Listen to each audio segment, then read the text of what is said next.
Paano nga ba makokontak ang Aku-Laku at Atome ng Last Pay Later? Tara, alamin natin.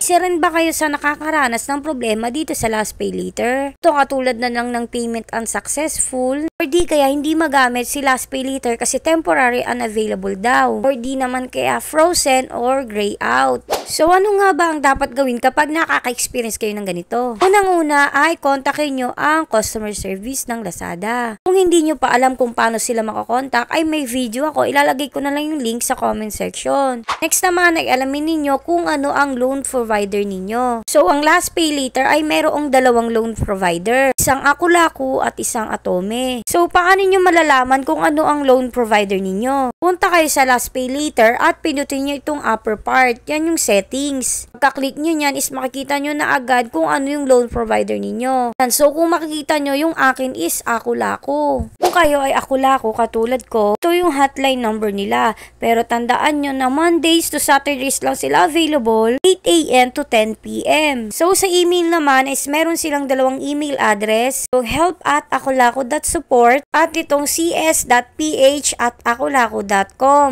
Kung kayo naman ay Atome, sadly ay wala silang number or hotline. Meron lang silang email address which is support@atome.ph. Disclaimer lang ha, kapag may nag-email sa inyo, check nyo muna kung legit siya. Kasi ngayon kahit email is pwedeng makapag-scam. Lalo na yung mga hindi ma-open yung Last Pay Later. Alam ko kasi ganito yung way para makapagbayad sila. Dapat i-double or triple check ninyo kung legit ba talaga yung email na binabasa ninyo or yung nag-email sa inyo mismo. Magandang alam nyo yung contact details ng mga loan provider ninyo kasi minsan kahit na nasa customer service ka na is wala silang maibigay na sagot sa iyong tanong, lalo na tungkol sa mga Last Pay Later. Kaya okay na alam ninyo kasi para makapag-direct kayo mismo sa inyong loan provider. Sana may natutunan kayo sa video na ito, kaya thank you for watching. Yun lang.